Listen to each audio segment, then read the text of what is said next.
You are listening to the North Shore 9 podcast. Follow them on Twitter, Instagram, and Facebook. Also, make sure to watch NS9 Live every Thursday on Twitch and help support by becoming a patron. Let's go Bucs!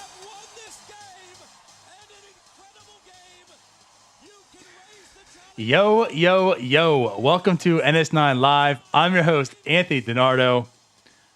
Apparently not with us currently is our co-host, Tyler, a.k.a. Wagner the Kutch. How's it going, Tyler? Oh, yeah? Oh, nice to hear. Nice to hear. No, Tyler decided, he asked how long the intro was, and I said it is 1 minute, 38 seconds. And Tyler says, okay, good. That's enough to get me a drink. Yep, there he comes. He's walking through now. Got caught with a conversation. Someone's pipe broke. It's a whole thing. Whose pipe broke? My cousin's girlfriend. Now, I kind of understand the sketchy areas you live in. What kind of a pipe are we talking of? Homeowners. Okay. I work in insurance. I know what I'm talking about. I'm just wondering because you know what? Some places where I'm from, a pipe would mean something different. Oh, God, no. Anyhow, yeah. Anyway. Good to see you, Nardo. Nice Good to see you again. Dirty beard. I know. This is 2 weeks in a row. This is not cool. Yeah. I'm taking next week off, right? You know what? Honestly, you and I should take next week off, have Jim go solo dolo. Yeah. Have him do a Spaces with Connor. That's it. That's what we should do. But seriously, Jim's in what, St. Louis today? Do we even know why he's in St. Louis? I think work, if I remember correctly. Yeah, I don't even remember. Like, I know last week actually, I forget where it was last week. Oh, yeah, he was watching the stupid movies last week. And then Top Gun. Yeah, now this week he's in St. Louis. He apparently had a hard time finding coffee this morning. Yeah. It's tough. I mean, it's like you could just go to a gas station and get a black coffee or whatever rinky-dink hotel he's in, but he's Jim. He needs the Starbucks. You know, and the crazy thing is that Tuesday morning show. Right. It's called Starbucks. And I'm going to say, honestly, I don't even like Starbucks even that great. He loves Starbucks too. Like, honestly, when I go get coffee, I would rather, and I try to find something local, some local coffee shop, right? It's usually really, really good. Starbucks is always that one that it's there. It's always consistent. You know, like that's the difference between other like Dunkin' Donuts or whatnot. Like I find Starbucks isn't great, but it's always consistent. You know exactly what you're getting. Yeah. I was going to criticize your entire point there until you brought up Dunkin' Donuts. Dunkin' is very hit and miss. It is. It can be very good. It can be very terrible. Listen, man, I don't like either of them. I don't want to pay $5 for a coffee to begin with, but that's because I drink black coffee. I don't really care. Yeah, I get that. But no, seriously, I'd rather get a local spot. Now, Jim, it seems like he's the opposite. Jim seems to love Starbucks. He searches for Starbucks. Okay. He's rich. What do you want? Those rich fools. I get it. All right. Let's talk some Pirates, I guess. Do we have to? Actually, now's the best time of the year to talk to them. I was going to say, we don't have to, but listen, Tyler, when do we get to talk about a Pirates sweep? DiNardo, I have a confession. Speak. I thought that video was lame that the Pirates put out. I agree with Charlie Hayes about what some other blog posted. I think it's all lame. So you're talking about the video about the sweep, right? Like today it came out, the whole thing, the Pirates sweep, right? Bad teams find a way to lose games. Yeah, and it's like, but look at us. That was lame. We're not a bad team. I thought it was lame. It got a little bit of a chuckle out of me, but we're Pirates fans. We don't have room to talk. Okay. Do you want my 2 cents on it? You like a good troll job, I know. No. Well, no, first off, I don't look at that as a troll job. The Pirates, you want to go that route. Okay, Pirates Twitter, when we've talked about this, I think a few weeks ago, it's become an elite territory. Now, of course, I'm not in every Twitter. Like, I don't see the Braves every single day, the Yankees every single day. Like, I don't see all the MLB teams' Twitters every single day to have a true comparison, right? I got a little bit of a homer bias to me, but like from what I am seeing from Pirates Twitter, it is very elite and has some great company. So again, shout out to everyone on Pirates Twitter. But what I want to say is the Pirates social media, like you want to talk about some pretty good troll jobs. For a team that is not good, there's not a whole lot you can really tweet about and feel good about yourself, right? They do a phenomenal. I mean, they're really invested into these. This like they're unanimous with synonymous with Pirates Twitter. I feel like. Oh, they have improved tremendously. I just thought the video was a little bit lame. Now, I just wanted to talk about the troll aspect of it because they've done a very good job trolling the Dodgers and MLB this week. I was going to say weekend, but I guess it's Thursday today. So they've done a good job. Now the video. Let's get to the video part. Yeah, it's kind of lame. And it kind of goes in. Our friend Michael Duarte tweeted at us last night from LA, right? He goes, It was like, hey, congratulations and shout out to the Pirates and my friends at North Shore 9, like with the Derek Jeter respect gif. And like I tweeted at him and I'm like, it's a sincere response. I'm like, my guy, it's a 3-game regular season series. Like it's not the World Series. Yeah. They did finish 5-1 against the Dodgers. I get it. But like how you're talking about the video, like and even Duarte like coming out like, like we're so Ryan, I think said it best in the text. Like that's that loser's mentality, right? It's like, woe us, we're the Pirates. We should be so thankful that we took 5 out of 6 from the Dodgers. And woe us, the Pirates, that you call us losers. Look at us. We got our first sweep in 3 years. Like that's where the video is kind of lame to me. It's like when Big Brother lets you tackle him and then he gets up and pats you on the head. Good job, buddy. Yeah. Right? You guys are so cute. Yeah. Like he trucks you every single time, but little brother somehow tweaked your knee in this one. You're like, oh man, I wasn't expecting that. Good job. Yeah. Good job, bud. Just a little. Right. You're so cute. Yeah. So it's like that video just kind of reminds me of it. It's like, you know what? You should probably just do better. You shouldn't be putting out like World Series type videos because you swept a team. You remember that weightlifting crew, that little weightlifting gear I gave you called O'Neill Cruz? Oh, you're still not using it? Oh, you're so cute. Yes, you're still not using our O'Neill Cruz. You guys are adorable. What are you saving it for? I know you'll use it when you're older. What I did want to say though, and I almost tweeted this, but I didn't, so I'm glad you brought it up to save it for the show. The video itself was lame, right? But shout out to the video creator. It was well done. The team, whatever. Like it's a well done video. So like when the team is good again, and these videos aren't lame anymore, and there's reason like I have full faith that there's going to be future videos that are going to be a very good hype video, right? Something you look at because I know a lot of people got hyped today of that video, and like in that sense, that's a good video, but you're putting it out there because you swept the team. Okay. Yeah. You won 3 games in a row in the regular season. Congrats. You know what's annoying about it to me is that it's like an admission. Sorry. It's like an admission that, hey, we know we suck. But here's a video just to laugh at you because you lost to a sucky team. Yeah. That's basically it. But let's move on from that video because what I will say, it feels like every single show, we try to infuse it with some positive stuff because overall we want to come on here and just complain, right? Like what's the complaint of the week?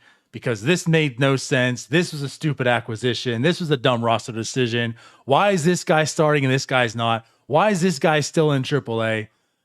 I think this time, now albeit right, like there was a 3-game sweep. We don't have to go overboard. However, there was some good baseball played in that. And yeah, to be honest, give credit where credit's due. There has been some good baseball played over a longer period of time. Now, when you factor in the larger sample size, see things are being done differently, I think we actually can talk a pretty positive show tonight and be perfectly honest about it. I guess. I'm just saying, like, there has been things happening, right? Now, the Pirates are still not good. They're still under 500, even though they're better than the Dodgers. It's clear they're the best team in baseball. Sweep the Diamondbacks. You're like 3 games out of the wild card. Yeah, but I mean, you're calling for 2 sweeps, man. Just saying. Sweep the Diamondbacks. 3 games out of the wild card. This is Ben Cherington's nightmare. You understand this, right? You know, really what aggravates me is that this team sucks ass. And they did absolutely nothing. And right now they're 6.5 games out. Imagine if they gave a flying fuck. Whoop, my bad. That's kind of how I expressed on Twitter tonight. It wasn't so much the team. It was in relation to like the Pirates fans and Pirates Twitter. Again, coming off this sweep against the Dodgers. I don't know how, you're off and on Twitter, right? So I don't know how much you saw last night, but this whole series. Last night I saw a good bit. Okay. It was an earlier game. Oh, right. Because it was 8:00. Yep. So I want to say, this whole series. Now, granted, of course, they've been later night games, like you're saying. So, like, not everyone's been up, but even like the next day, you're seeing some talk, some emotion and such. But I felt like every day, every time they beat the Dodgers, there was some good positive vibes, a lot of interaction, a lot of discussion, right? Twitter was a bit of a buzz. And then I felt like after last night's win with the sweep, and like you're saying, it was an earlier game, so most people were up.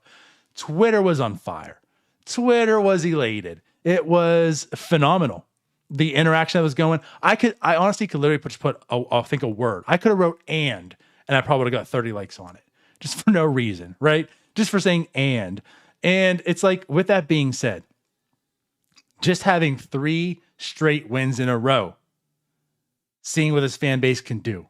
It's like, just imagine had Ben Cherington gave this team some MLB talent to have, and again, it doesn't mean this team needed to be good. We weren't saying this team needed to be good this year, but just somewhat competitive.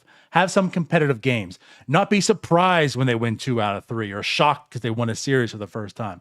Like, you could have added talent without hindering the process of the rebuild. Just been a formidable team. Imagine how much more of a buzz, how much more excitement like this team could have around it right now, just being somewhat competitive baseball.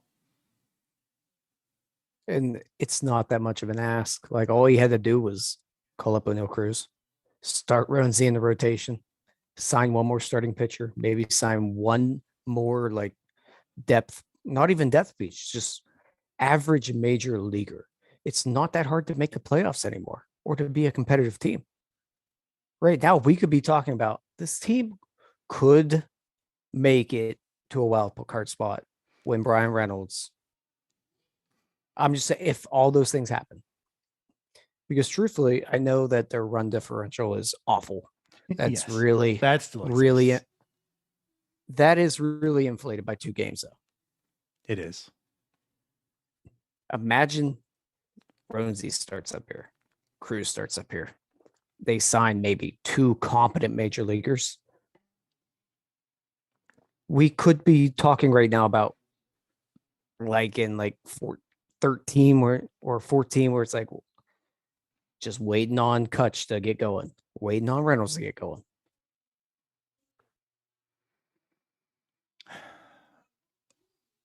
I guess because I get that. It's not as hard as it was then.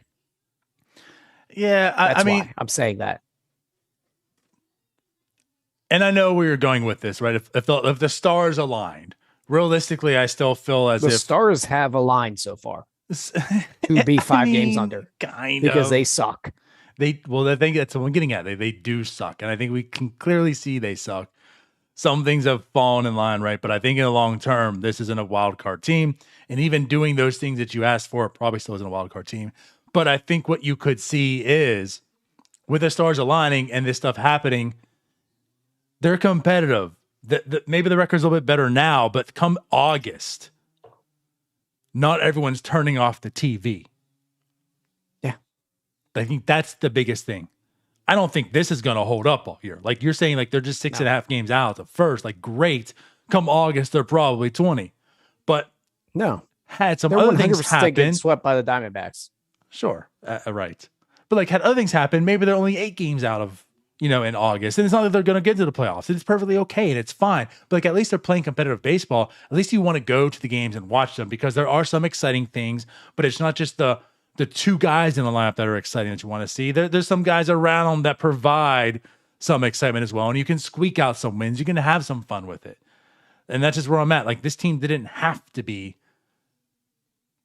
this poorly constructed. No, we've been hammering that for a long time, but like we don't need to see Josh Van Meter all the time. And I said the nicest thing I will ever say about that human last night. Josh Van Meter is fine to have on your team if you're a good baseball team. He is a fine 25th man. How about a 26th man? Fine. You could find that too. He's fine. Like he's a fine person to have to plug in that can play a lot of places on a good team. I disagree. The way he's playing, he's okay. He can play multiple positions. You play him once. I mean, he's a positive. He doesn't even know where first base is. Okay, he can't play first base. That's fine. Speaking of first Mike base, says he's a fine 36th man. I don't know. I mean, I know I've been harsh. We went through a long period of time of the Pirates calling up a lot of really bad baseball players. We went through Brent Morel, Jason Nix, Pedro Floriman. Yeah. He's a step better than them, I think. Okay. So he's a 36th man. He's a fine human to have. Not in the Pirates position. He's awful to have on this team. That was as nice as I could get. Okay, I'll give it to you. These words of positivity from Tyler. He can play some positions and not absolutely embarrass himself at the plate. Okay. That's all I got about him. Okay. I'd rather kill myself than watch him, actually trot out on the field every day, but whatever. We'll move on. So, as I was saying, though, I think we can definitely, because we've talked, it's been a lot of negative stuff so far still. I think we can I was just very positive. Yeah, sure. I wasn't, though. Excuse me. I just said I'd rather kill myself than watch him trot out there every day, but he's fine. That's actually some pretty positive words for you. But what I'm getting at is I think there is some things to say about the Pittsburgh Pirates right now. And a lot of it has to deal with the way they have been playing. So yeah, granted, this sweep, right? Wonderful. But the past few weeks, and actually one of the guys you just mentioned, Josh Van Meter, has been tearing it up recently. So I will give him that. He has been playing well. Brian Hayes, still, of course, playing well, right? Home run finally. I was drawing a blank. Michael Chavis is still, he's still doing it. In the past 2 weeks, I should pull up the numbers right now. Past 2 weeks, I feel like he has a 136 weighted run created plus still. He is still continuing this performance, which by no means is superb. It's not like he's a great player, but so far, Michael Chavis is doing far better than I would have anticipated this year. And he, to me, is looking like a true, he can certainly be part of this future as a utility bench guy. I think we might get a little bit overblown by Michael Chavis' last few weeks because the dude rakes lefties. He can't hit a righty to save his freaking life. But think about that. Well, he he was over 2, and then a lefty came in and he smashed a double. But he looks awful against righties. He is a fine. Well, I'm going back to fine. He's Gabby Sanchez. Did you think that Michael Chavis would be Gabby Sanchez? I was fine with getting rid of Michael Chavis. I don't really care about him. And that's kind of what I'm alluding to. And I don't know that he's even that good that Gabby was against righty or against lefties, because Gabby raked them. Chavis still has some pretty bad strikeout numbers against him. But the positive of Chavis is that he can play some other positions. That's also true. But you know what? I might agree with you that he could be around on a competitive Pirates team as a bench bat, utility guy, maybe platoon. That's where I'm at. I wasn't, when the trade happened to me, and of course at the time it was the 40-man roster crunch, right? All the Rule 5 guys, the 40-man roster crunch, like who the hell, what is Ben Cherington going to do? Why acquire a Michael Chavis? He's a busted prospect. It just adds to this whole dilemma that you have coming. Like, why not just take a flyer prospect on an Austin Bryce, you know? And then obviously the trade happened, go into spring training, and he looks awful. And it's like, it's just time. And then season comes up and he's performed. Basically from day one, he has performed. It's not to the level, like no one's out here, I should say nobody, but I'm not, you're not. We're not here touting that Michael Chavis is good. He is going to be an everyday player in the future. What I'm stating is Michael Chavis has impressed me to a point where I didn't think would be possible that I could see him on the future as a bench role, a platoon guy, like whatever you say. I can see him on the future. He's not going to be an everyday player. He's going to be a bench guy, but I think he'll be that. And I didn't think he would be that ever, really, up until like recently. He's definitely a very, very good off the bench, right in a bat that you can plug in when a lefty comes in. So, a little story for you. Oh, they ordered my lunch from Sheets. Made a mistake. Here's part of the story. Ordered me a made-to-order grilled chicken sandwich, bacon, red onion, mayonnaise, Swiss cheese, pickles. It's a made-to-order. Click the pay button. Didn't pick a bun. Put it in a container with that bun. So as I click the button, I'm like, no. It went through. There's no way to change it. I'm like, well, screw it. I'll figure it out.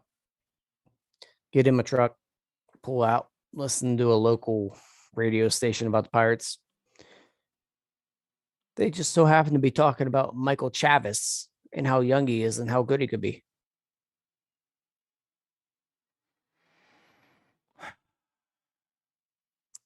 I fear I know what you're talking of. What possible local radio station that could be, speaking of Pirates and sports. And it doesn't surprise me. And, well, the first thing I get in, I hear, yeah, Nick Gonzalez, he's the next guy. He's the one that we're really waiting on. No. Not really. He's good, I think, maybe. I don't know. A lot of strikeouts. We don't know yet. Yeah. Then they go down to O'Neill Cruz. Yeah, but he's got to figure out those strikeouts. Well, he's got less than Gonzalez. All right. Make it right. Sheets is right next to me. And I'm making that right into Sheets. And I hear, yeah, and I'd like to see a lot more of Michael Chavis. He's a young guy too, isn't he? All right. This day can't get worse. So there's my story for the day. See, this is why you listen to podcasts like the North Shore 9. People actually watch the games, you know? And even if we don't, we know how to pronounce their names. Ish. Mostly. Except for Marcano. At least the easy ones. Like I haven't figured that one out yet. Tucupita Marcano? Yeah, I'm going to stick with Marcano. That's fine. Speaking of which, so we're talking about Chavis. Chavis. You say Chavis, I say Chavis. Bucko Mike says, now Chavis. And by the way, it's officially Chavis now. I'm just calling him that.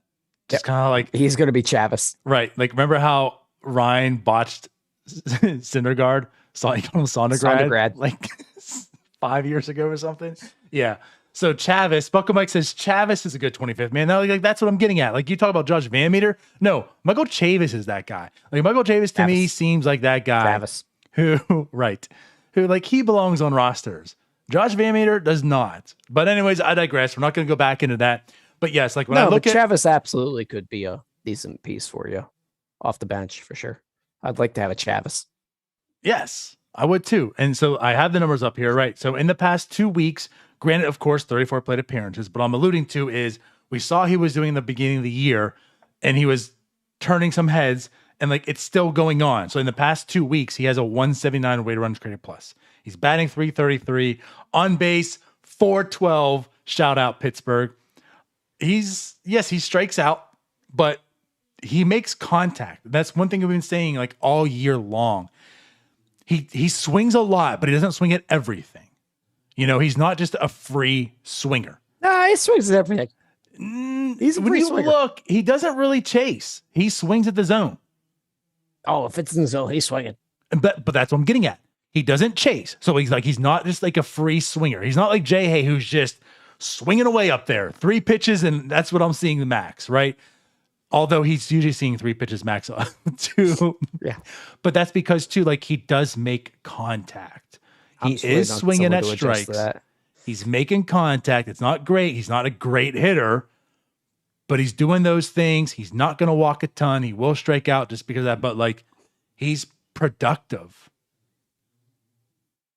I'm liking so far what I see out of Michael Chavis to be a future Pirate. So far, good on that trade. Can you look at his numbers against lefties in the last 2 weeks? I would have to guess it's like 240 weighted runs created plus. I will do so. Hopefully. Yeah, just go ahead and look up those Chavis numbers. Can I do just the past 2 weeks? You might have to do math. That would be too hard. We don't need to do that. Yeah, I mean, right now, live on the show, I don't know. But let's just do this. I'll look at his splits. You keep talking. Last I checked, Chavis was still like maybe league average against righties, but the numbers are suggesting that they're not as good as they will be.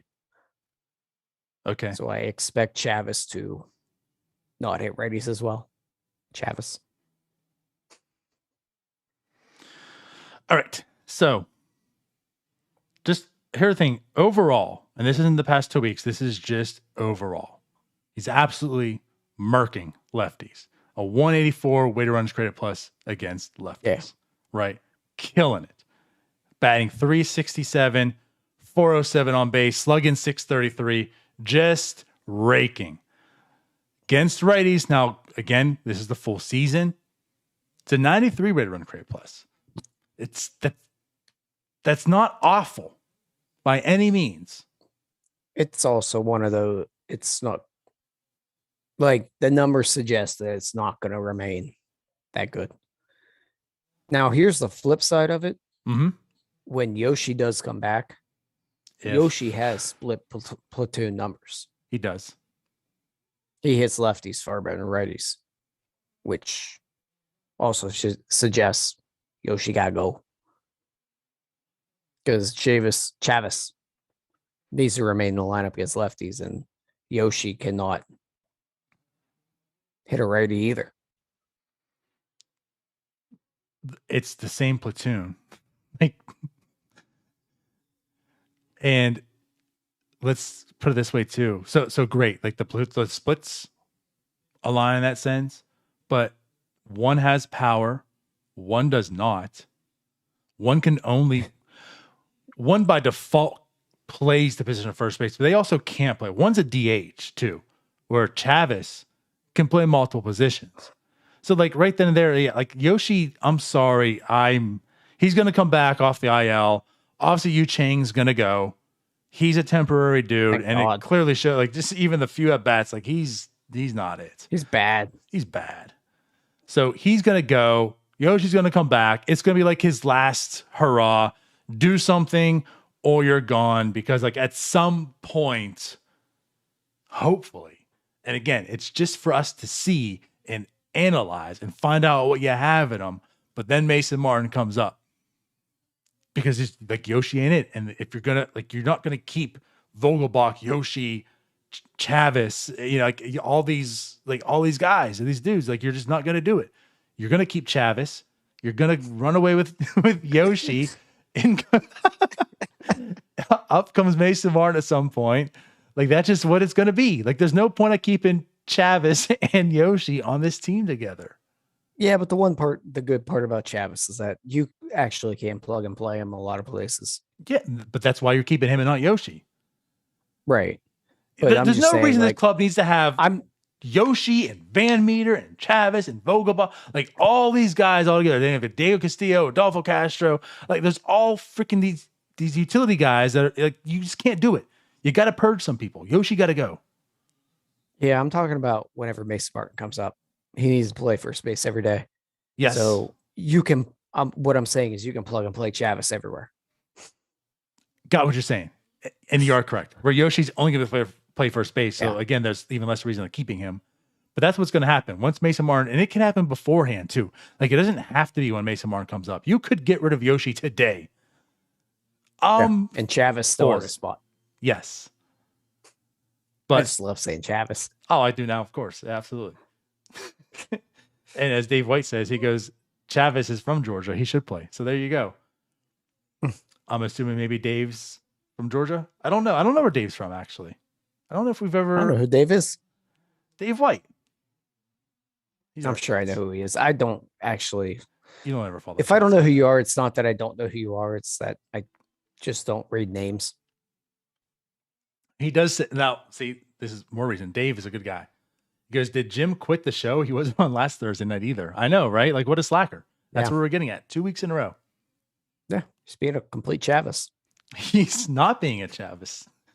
And Chavis is a gamer. Chavis is a plug and play guy. So that's, no, Jim's not plug and play. No, Jim's on the IL, just like Yoshi. No, he don't want Yoshi. He's an underperformer, and he's on the IL. He's not like me. I show up exhausted. I show up drunk. Whatever you need from me, I'm here. Yeah. And you're consistent, Yeah. Like there's no highs and lows from you. No streakiness. Constantly negative. There you go. So we'll move on though from Chavis. Let's talk about another guy. We've been screaming and hollering for the young Bucs to come up because again, like there's no point of having all these terrible non-major leaguers playing Major League Baseball. So let's get some of the guys up. Of course, it's not O'Neal Cruz. Tucupita Marcano comes up, and yay, great. We have Cole. Another slap hitter. 2.0. Like, this guy ain't it. He's not good.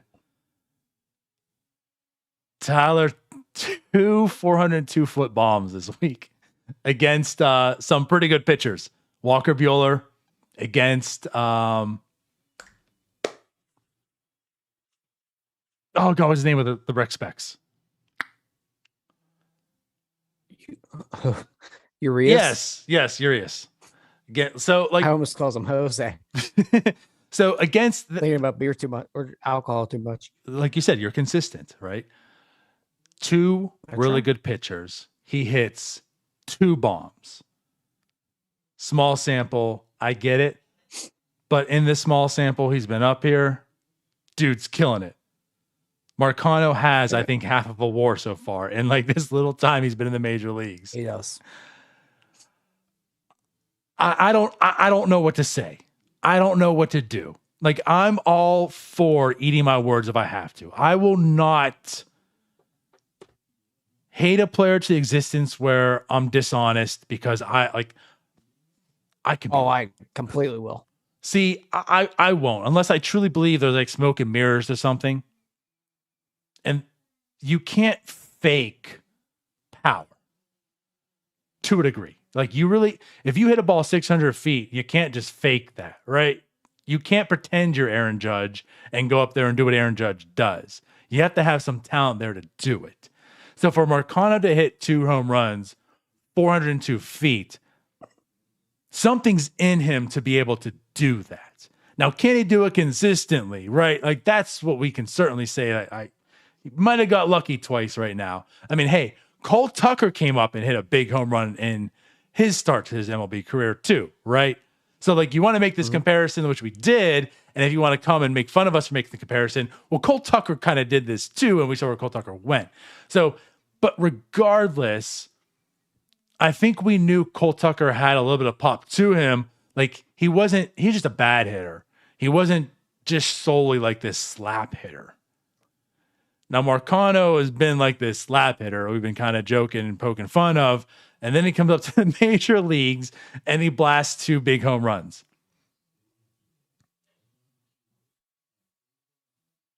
What's your question? I don't know. I don't have a question. I'm kind of confused. Talk me through this. Is this legit? Do we? No. I mean, do we have to maybe start eating our word and say, you know what? No. Let's see more of Marcano. Maybe we were certainly wrong here, or is this kind of just like a flash in the pan? Hey, you know what? It's been 2 at bats. I will gladly see more Marcano. Do I believe in him? Hell no.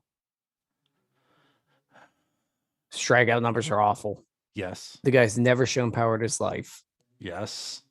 Up until 2 games ago. I mean, for God's sake, Drew Sutton showed up here and hit home runs for a week. The defense is intriguing. He's another probably utility guy. I think maybe where I am most impressed is that possibly I could be talked into him being an Adam Frazier light, where you might see slight above average hitting, but nothing too impressive, because we have seen Adam Frazier's not a great hitter. Stop it. He's really not. We've seen that. He's not good. Yeah. Like, maybe he's like an Adam Frazier with maybe better defense. That's fair.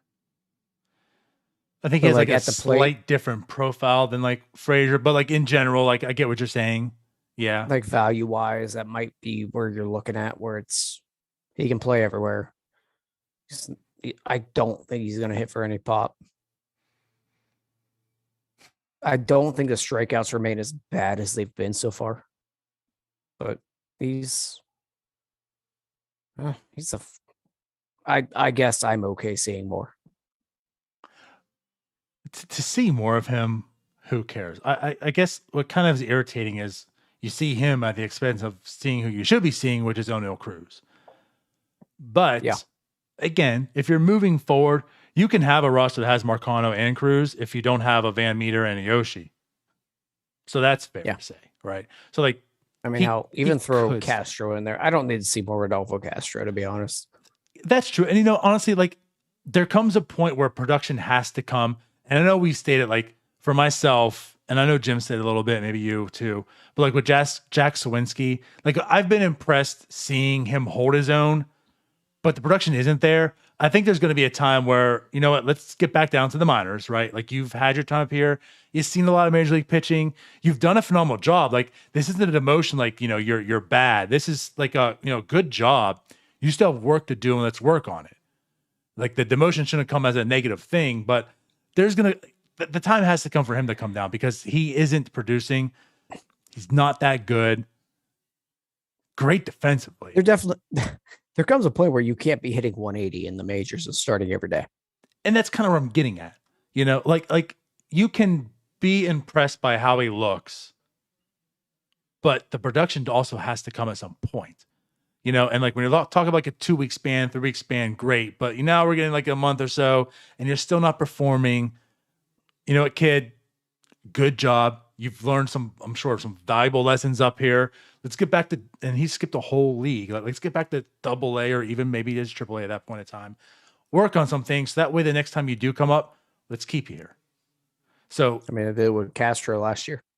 That's a good point, So it's like, that's another player who you can make some room for on this team. So like there certainly could be a Marcano on this club going forward, especially if he's going to perform not to this level, but just He will not. I do not believe a slight bit in him. That swing is so ugly. I don't believe in Marcano too. Like, it's well stated, but he's like a right-handed slap hitter, and it looks so bad. I know, but this right-handed slap hitter has 2 home runs in 3 games. Yeah, good for him. I know. Those might be the 2. Those will be the 2 home runs he hits this year. Play that back at the end of the year. He will not hit another home run this year. I wouldn't be shocked. But again, you got to give credit where it's due, and he's hit 2 home runs. The fact that he's done that blows me away. It blows me away. I would have expected him to come up and not hit a home run all year, but he has 2 so far in 6 games. I tweeted that if you guys got tired of Kevin Newman, just wait till you see Marcano. Yeah, but like Kevin, and I know we're blowing it up. It's small sample. Again, like, it's just. The fact is, you don't see him hitting a home run, period, the way he hits the ball. And he has 2. I also tweeted when Kevin Newman came up. But this guy will never hit 5 home runs in his life. He hit like 12 in his first year, and I don't think he's touched that since. I don't think he's hit 5 more. Oh, boy. Well, that's just because Kevin Newman stinks. But so does Marcano. Yeah, so... Okay. I tend to be right. It just, I get proven wrong first, and then I get proven right. Sure. And mind you, again, like, I want to make sure the record's straight. I am not up here right now touting that Marcano is good. No. All I'm saying is, you know what?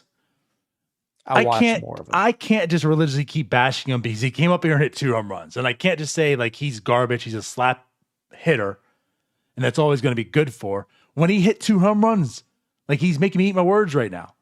He's done the opposite of that. He's smashed the ball twice. So... yeah, his swing's so freaking ugly. It is. He does hit left-handed, doesn't he? I don't know why I said right-handed. Because that's why... but his swing looks like a right-handed slap hitter. It's just ugly. I sat there and thought about it. I'm like, no, it's just ugly. That's all. He is fast. He's uber fast.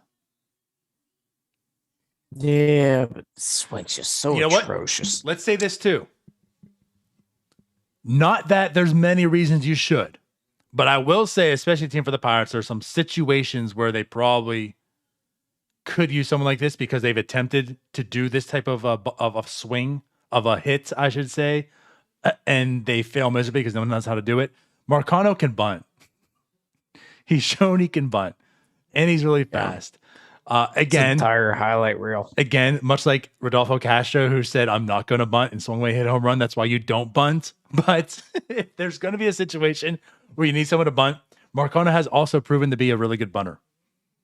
So if we're going to stay positive, he is a slap hitter, a good bunter too. Yeah, I'm pretty sure I thought that he looked like a right-handed slap hitter because his swing's just so freaking ugly. Okay. So, could we just hammer home that point? I do not believe in him, but I will see more. Okay. I think it's fair for both of us to be at. What's up, doggy? Okay. So, let's talk about the other thing. So, we've bashed Oscar Marin, and this isn't, of course, also to say that Oscar Marin has changed our mind, and he is legit, and he should stay here. But we've bashed Oscar Marin. And, of course... as Jameson Town is it still active? Is it still live? That's a good question. Not. 2 hits on a run. As Jameson had 7 perfect innings. So Oscar Marin, we don't like. Is that Fred? I don't know. Yeah. What a good boy. What a fat dog. He looks so happy though. Does he? And he's gone. Yeah. But what I want to get at is the starting pitching has much improved. Now, we talked a little bit about this on Starbucks. JT Brubaker basically going like Chris Archer light. Slider, fastball, like that's it. And finding some success with it. Zach Thompson pitching well. Now we have Mitch Keller back in the rotation. That dog is so fat. He's just living his best life right now. He's 15, so what do you want from him?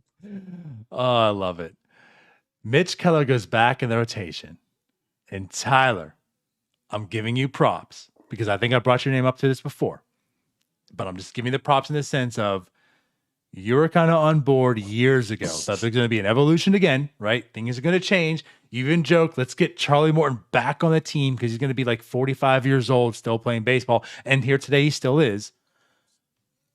Let's get the boys back. The sinker ball is going to come back. Now, I'm not saying this is all that, but Mitch Keller, will you put that dog down? He's just living his best life. Mitch Keller added a sinker ball. Now, the outing wasn't spectacular by any means. He had 5 walks, but he's doing something different. And I'm going to be honest with you, right? Like, you're going to have to work on it, right? They're going to have to continue this to see the results, see if it really going to mean something. But it's going to be a great clip, by the way. Don't hate it. No, I don't either.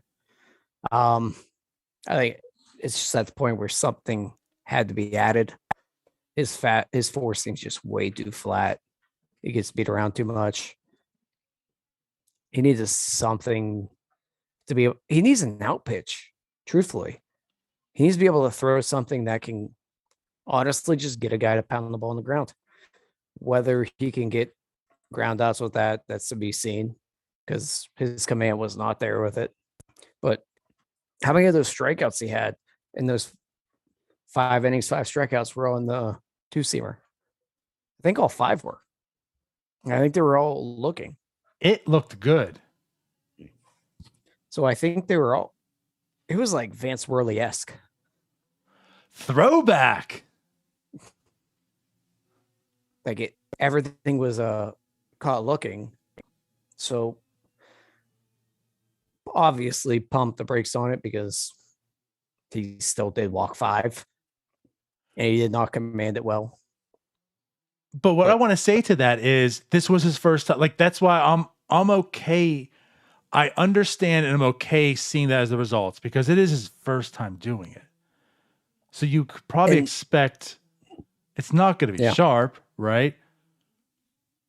Yeah, it's one of those things from everything I've read.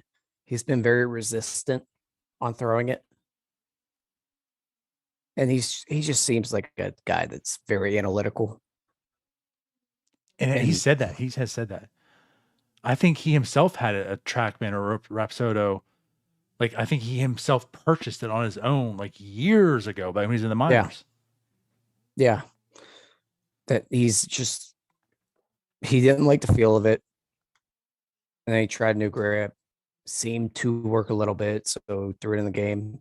Obviously didn't have a great feel for it, but enough that when it worked, it worked. I'd like to see maybe a few more starts out of it. And, we'll see if hitters adjust. Because obviously you go out there, start throwing a 2-seamer. Guys aren't exactly expecting that ball that's 3 inches out of the zone to break back in. Because he had nothing like that. Right.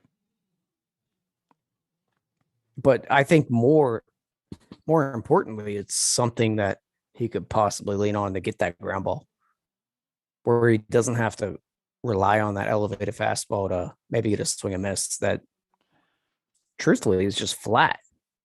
And teams are teeing off on. He doesn't have to locate the 4-seam as much. He doesn't have to rely on that as a strikeout pitch. For a guy who's afraid to throw strikes. Yeah. It's pretty nice to have a pitch that you can throw for a strike and not have to pray that it doesn't get wrecked. So, yeah. Now, mind you, it's Mitch Keller, who's got the Gregory Polanco disease to him. Every turn you take, you hop back on, right? Hopping back on the Mitch Keller train. And I feel like this is another opportunity to do so because everyone was off and I was included. I'm like, you know what? I'm not going to see Mitch Keller ever be a good pitcher. He's going to pitch the rest of the year by default because his team needs arms and innings. And they have to have Mitch Keller become good. So they're going to give every opportunity, every chance for him to figure it out. So there's no point of getting him out of the rotation, moving on from today. But he clearly was, in my eyes, a DFA possibility next season if he doesn't put it together. And so here we are. He's out of the rotation. Like he skips, what was it, like 1 or 2 starts basically? He was in the bullpen. 2. Now he comes back and he throws a sinker. And it's like, oh boy, I got to hop back on the train now. Full steam. Like I got to find out because this offseason was all about the 9,900 mile an hour fastball. And that didn't work. And as I think all three of us said, like, cool, but doesn't mean anything because that's not really his problem. And his problem still exists. He can't locate anything. He can't throw for strikes. And then we started buying it again. Oh, no, we did because the spring training, he looked amazing. Yeah. So now we're starting to see the results come into play. He looks different, right? Like the one thing he said about Mitch Keller this spring, we knew coming in he had a 100 mile an hour fastball, but we didn't care about that. He looked the part in spring. He was confident. He was throwing strikes. He was challenging hitters. And then the regular season started, and I feel like the first game he did, it just like his stuff wasn't there. And then it was done. It was like old Mitch Keller back. Now he's got the sinker, and I'm like, I got to do it. I got to jump back on because this is something different, and it didn't look terrible. Didn't love tossing him out there for 90-something pitches, though. Why? He just missed like 2 starts. Didn't love that. Okay. But aside from that,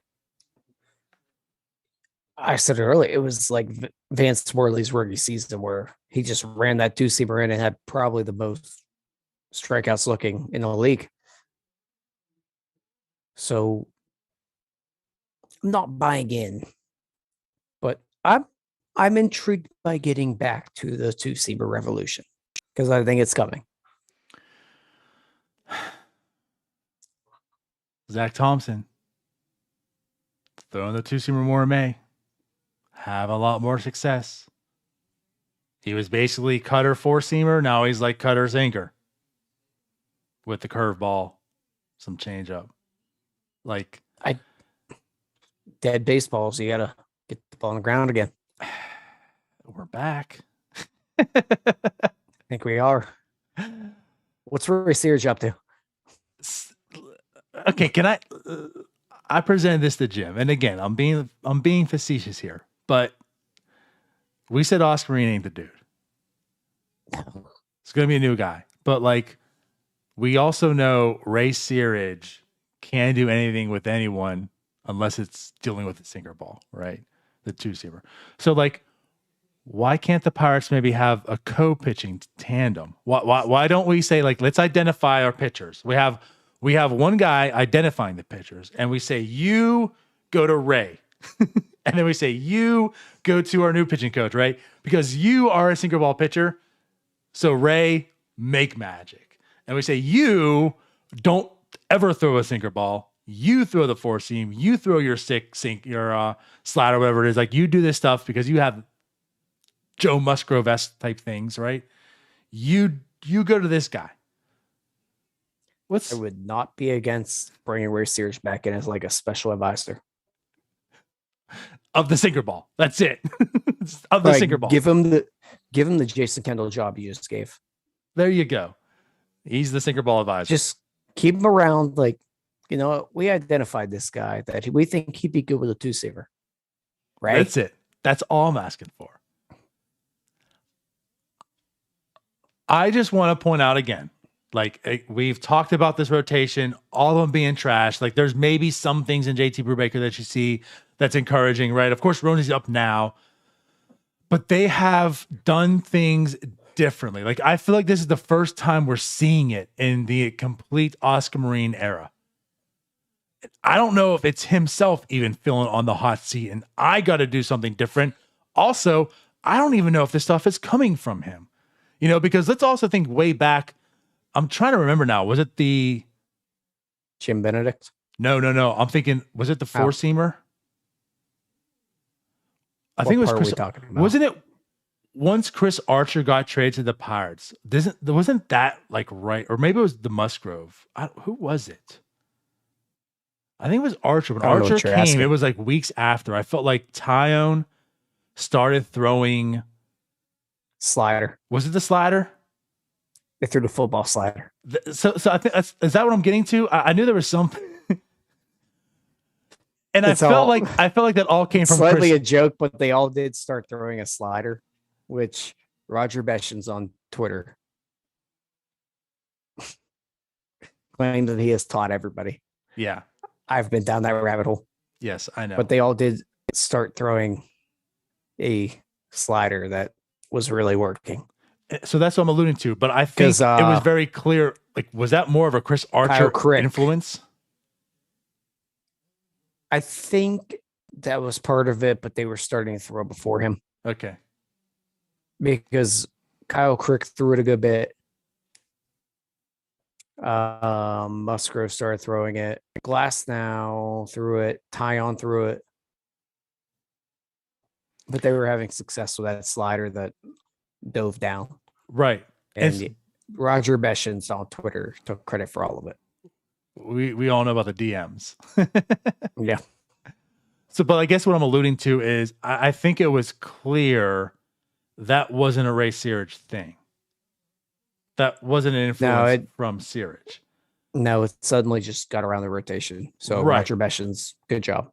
So what I'm getting at is with this sinker, like with these adjustments, also we can just assume, but I don't know. Like, is it even coming from Oscar Marine or some of these guys in this rotation saying, you know what, we're tired of this. We're going to start doing these other things. I don't know. I mean, it could, truthfully, it could just be one of their offsite pitching coaches saying, you know what, we tried in the off season. Let's try it. Yeah. That's very possible. And then it just spreads like wildfire. That's a question I want to know. Like, that is an answer. I should say that's a question I want to ask. That's an answer I want to know. Yeah. Where is this directive coming from? Because again, we see JT Brubaker changing his whole entire repertoire. Like at this very same time, like Zach Thompson's kind of changed his.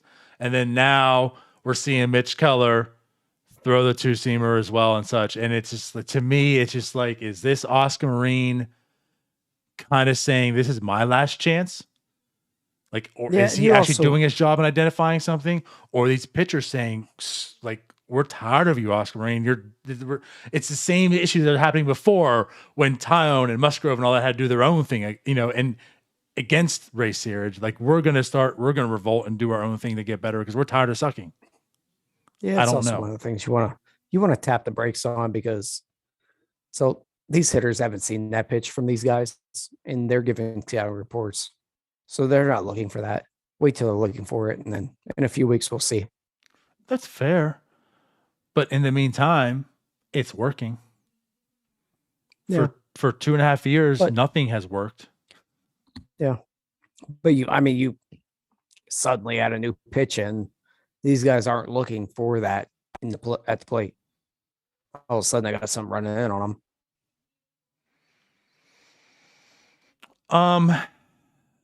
I mean, I give it, of course, the Keller start, like the one start, absolutely. With Thompson, it's been a little bit more of it. But like with JT Brubaker, it's not like he's really added anything. He's taken away his oh God, what is it?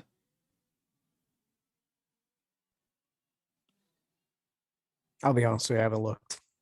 He just ultimately just stopped throwing his hold on. Four-seamer, slider, changeup, curveball. It's one of those four. Basically. He's become see, I want to make sure too. Is it sinker? I don't know if it's his two-seamer or four-seamer that's on predominantly right now. And for some reason, my baseball savant's just completely frozen. But he's become a two-pitch guy. Just fastball, slider. That's it. And I want to say it's sinker, but I don't want to be wrong and it ends up actually being the four-seamer. No, okay, so it is sinker. Yeah. So he's stopped throwing the four-seam fastball. Point blank. And we're going back to that two-seam revolution. He's sinker slider. That's it. Like that's the only that's the two. Like again, kind of like Chris Archer. That's all he does. He is sinker slider. Yeah.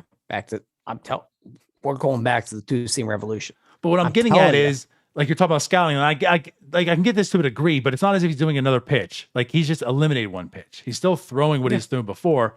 He's just doing 2 of them and not 3. The only one I can truly say that's different, like what you're getting at, is Keller. Like, no one's expecting the two-seamer from Keller because he's never thrown it. Yeah. But for these other guys, they're just throwing it more. I do miss the on the inside. I miss it so much. I miss hitting batters and actually throw it inside and jam dudes. I don't feel like the staff does that enough. They don't run it enough. There's not any important enough games to do it anymore. No, I just miss, like, you got to be able to own the inside. You really have to. The game within the game. Yeah, I mean, it's not even like hitting guys. You have to be able to pitch inside. Well, I mean, you do. And I hope they can get back to that.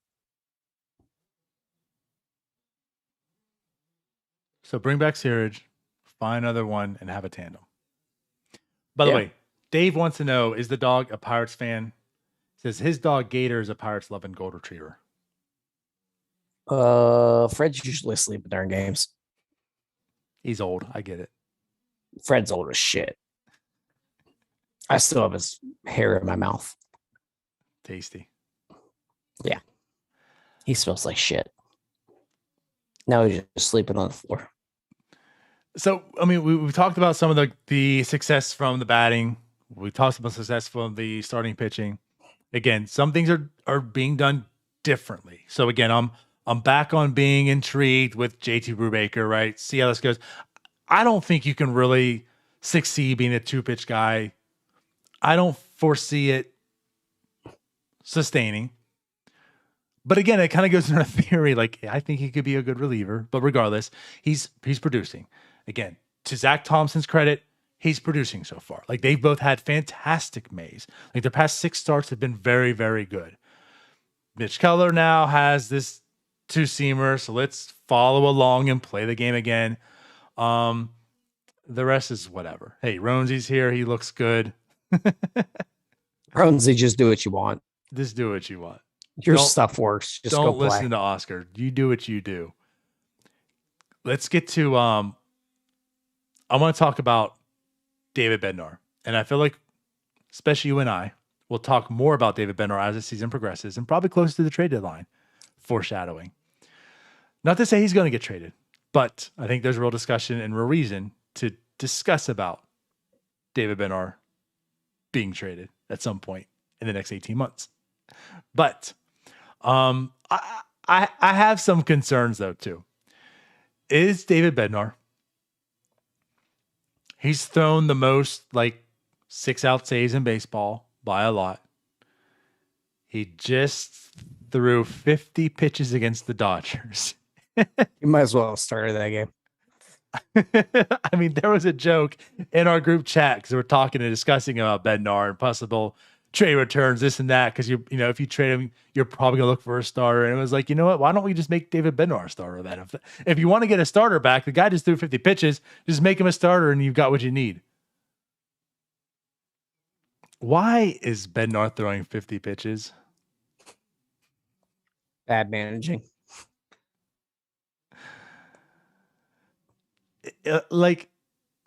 This team isn't good. Nope. And I get on a bad team, a closer's kind of pointless. But I like the way they've been using Bednar, right? Like, he's not your prototypical, it's the 9th inning, let's get him in there. They haven't put him in just save situations. I mean, Stratton has closed out games because, or else he wouldn't get work. Well, no, even when he has. Because think about it. Stratton has closed out games because Bednar's come in the 7th inning.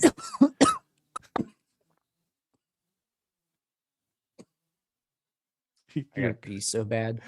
But Stratton's come in the 7th inning, got some big outs, and then Stratton's the one that's ended the game, close it out. So like I like the way they're using him. They're using him in the big spots. Now, albeit a lot of the big spots come in the ninth inning, and that's he's getting his saves, but it's not just been exclusively.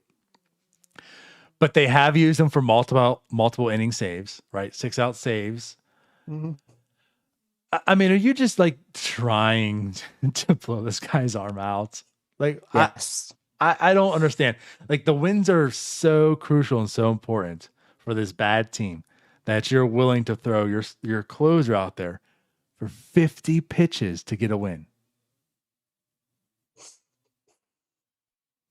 Yeah, that was just stupid. Like, it wasn't even like he was pitching well. There was no reason to throw him 50 pitches. And we'll get into what we think should be done with him, but. And we don't have to go deep into that now at all tonight. Yeah. This ain't the show for it. But. I know he's the only guy you really can trust to get outs. I mean, we've seen enough Dwayne Underwood. See, you know what? No, you've said that on Twitter. I don't hate Dwayne Underwood by any means. How many times does he have to let a base runner on? Apparently 42 straight innings. I'm boggled by that. Is it 42, 41, something like that? Jim's the one that... I think it's 42 now. That's ridiculous. 42 straight outings where he's got a guy on base. But that's also one of those where they leave him out there forever. Yeah, but still, like one time you got to be good, right? Yeah, you would hope so. And I say that kind of jokingly too, because again, like I don't hate Dwayne Underwood. Last year, he provided results that the Pirates needed. Like he gave them much needed innings in relief. I mean, they blew his arm out essentially. I mean, he was overworked, and you can understand with him being so overworked why he wasn't that good. But like, especially even this year too, he doesn't look bad. Like he does not look like a pitcher who needs to be purged off this team. He, to me, looks like a very valuable pitcher for this team. Someone who could maybe alleviate 50 pitch outings from David Bednar. Yeah. Yeah, 50 pitches, just not good. Maybe we don't do that. No.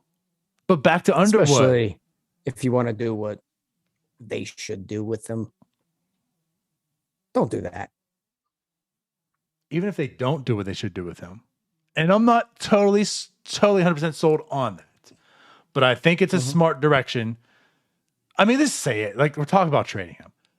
David Bednar presents probably the best chip the Pirates have to get starting pitching. You tell them why I'm going pee.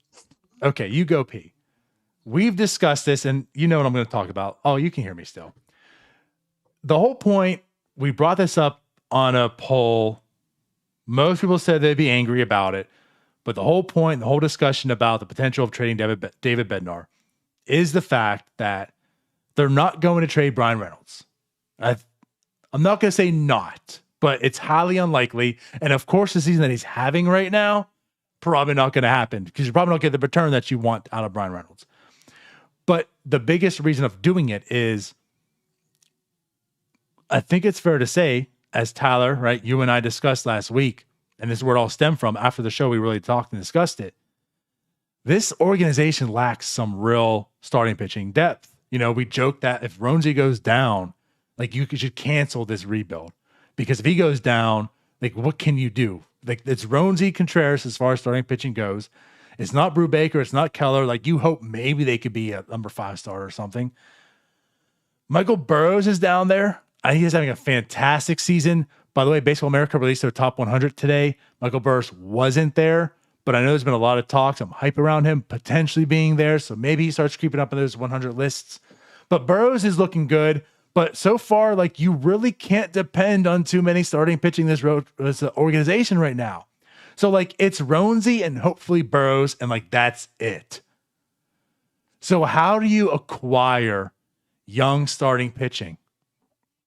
You don't have many trade pieces. You're not trading Josh VanMeter to get it. So it kind of comes down to you're a bad team who probably isn't going to be good next year either. You're not looking to compete next year either. So why keep any reliever let alone an elite closer for no reason when he's your best trade chip. And maybe that's how you can acquire some young starting pitching. So that's the whole reason why maybe he should be dangled. Maybe you look to trade him. Yes, he's the hometown kid. He's the Yinzer, right? I love him. He says the F word on the air. Like, he's just you would love for him to be a Pirate for his career. He's that type of a dude. But blame Ben Cherington. Don't blame him. Whatever you want. This organization lacks starting pitching depth. And if this team's going to compete, you need starting pitching. And I don't know where it's coming from. No. And your only other hope is to go out and sign starting pitching.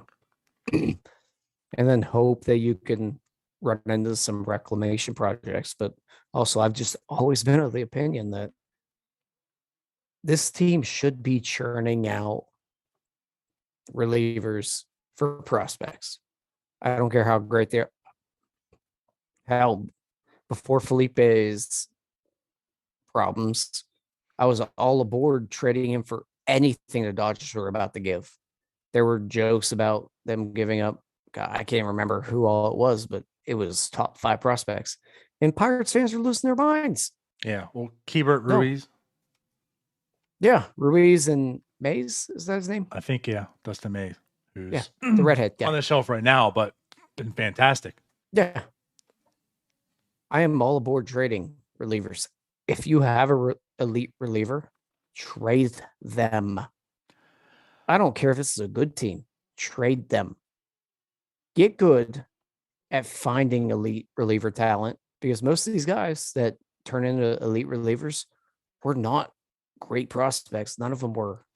Like, go down the list of the Pirates past great relievers.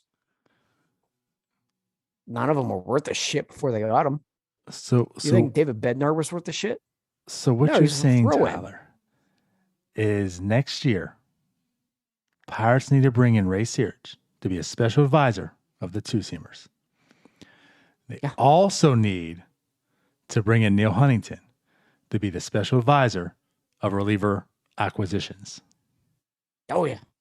I'm good. And then I'm with it. I'm with it. And then find somebody else to trade them so they get something good for them. You're right. Neil Huntington he just was has not to great find the reliever. Yeah. Neil Huntington was not great at acquiring the talent for them. What do you mean by that? Jason Grilly. Didn't trade him.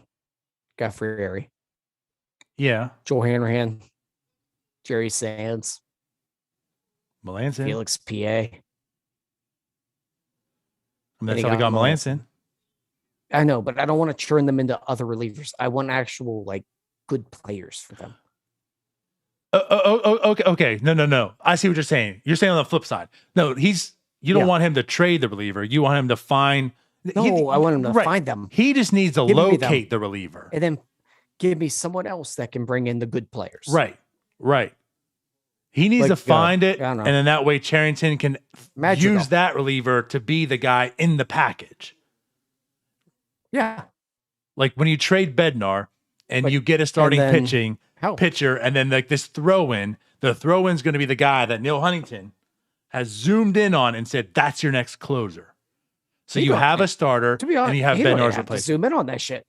Just go pick one on the scrap. Well, no, that's what I'm saying. That's what Neil Huntington does. He finds that reliever. Like he pinpoints this. He saw the entire system and all these teams, and he said, that's the reliever you want. And they got Melanson, right? They got Felipe. They got all those guys. And I say Felipe now because at the time, that's who you wanted, but things happen. Even Grilly at the point of time. Someone else to get the real talent. Right. Because I don't trust Ben Cherington to get any talent. But regardless, we say all this, and I know a lot of this is in jest, but we say all this because, again, I think you and I's philosophy, and I go way, way back. Ryan and I talked about this all the time also.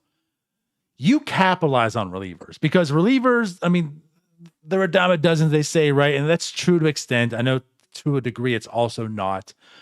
But relievers are a dime a dozen. You can find them. They win. Also, truthfully, they win your World Series. They do. You got a great one. But they're also so volatile. One day a reliever's good, the next they're not. So when they are elite, you capitalize. Now, maybe if not in a race, right? Like if you are the Dodgers today and you had David Bednar, you keep him. Do you know why? Because your target is a World Series. If you're the Pirates and you have David Bednar, you capitalize by trading him because you know what? Your target isn't a World Series. Your target's being good by 2024. And I don't know if you're going to be good by 2024 if all you have is Roansy and Michael Burrs. I don't know if David Bednar is going to be good by 2024. He could turn into a pumpkin, and that's why you capitalize him. That's my argument. Way too many. That's my argument. That's yours. That's really the only reason why we're talking about this. Yeah. And again, the true reason we're really even talking about it is because of the lack of starting pitching. Like if that wasn't there, I would be okay to be talked into keeping Bednar.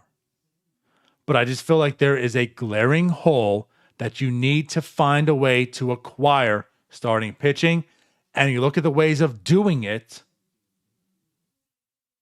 it just pinpoints to David Bednar.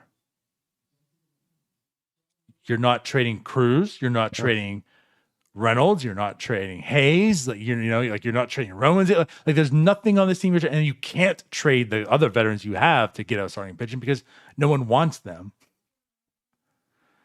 Shit, worse comes worse. Hope that Mitch Keller turns into an elite reliever and trade him. Fine, but you gotta hope when you have it in Bednar right now. Yeah, it's not that hard to find elite relievers. The Pirates. Oh, are you saying trade Bednar and then make Keller a good reliever and he becomes Bednar? I'm just saying, like at some point, this team always, as bad as they are, finds a way to find an elite reliever. True. And I don't think they've capitalized on that enough. That's a good point. They've just replaced the elite reliever with another elite reliever. Right. So they're not getting top 100 prospects out of a Craig Kimbrell, who has been terrible for a few years. They were trading Mark Melanson for another reliever. Yes. Taylor Hearn, who's pitching in Texas right now very poorly. Who they traded for another reliever. And yeah, Keller, who's on the IL, out of baseball. But yeah, like that trade was now granted. I mean, hell, Keone Kela. It's a great example of why you should probably wipe your hands of a reliever as quickly as you can. Kyle Crick. Yeah. Like he was, I mean, let's be honest, he was pretty damn phenomenal for a stretch. Thank God Brian Reynolds worked out. But think about it, like Crick was really, really good, and then he just wasn't. And I'm not saying Crick is on Bednar level, but like that just goes to the point that we're making. Like, and that's why I'm all for it. Like relievers just seem to really good, not have the shelf life, and that's why they keep churning. Like you can just keep making relievers and keep building that bullpen. Mm-hmm. So when you have an elite guy and you're not there competing, capitalize on getting assets for it. And there's always a market for it because they can win you a World Series. Yep. And they get injured and you need more of them. So the trade deadline is hot because this team had a great rotation, but these two turned to a pumpkin. This one needed Tommy John, and this one's suspended because he fought some guy who's playing music wrong. So because also relievers. And then he got in a fight with screws loose. After that, he got into a fight with a guy that was their like psychologist. Right. And then your other reliever broke his finger fighting your closer. Exactly. So teams always need relievers. So go ahead and capitalize it. There's going to be a team that's desperate that's lost 4 relievers that were good. Holy shit, what a terrible year that was. Oh, man. And this is the 22 Pirates talking of right now. So, yeah. Imagine something being worse. At least they're not in the news like that. That was fun. Anyways, now that we just talked about it and we said we wouldn't. Yeah, that's where we stand. And to tie this all back in, this is why you don't pitch David Bednar for 50 pitches an outing. Please protect him at all costs. Because whether it's long-term or short-term, you need him. Oh, yeah. It's a good way to put it. And back to Dwayne Underwood. I just totally disagree with you. I don't hate Dwayne Underwood by any means. To me, he is a major league reliever. He is a fine major league reliever, and he's valuable to this team today. Very, very much. Yeah, he's fine. I just like to pick on him. Okay. As the door opens up. Freddie got to go pee. All right. We've been at it for a while. It's been an hour 20. Yeah. I think it's a pretty good show. I had to pee in the middle of it. So I guess we'll get out of here. Thanks everyone for watching. Go ahead and subscribe if you don't to the YouTube channel. Give it a like. Follow us along. We'll be back next week. Maybe some big news coming too. So stay tuned. Maybe Jim will be back. I don't know. Maybe. Yeah, whatever. Just milking it. He's running out of vacation. I'll tell you that much. What a loser. He's already used his 15 minutes he's acquired this year. All right. Let's go. Bye-bye. Pittsburgh Scouts.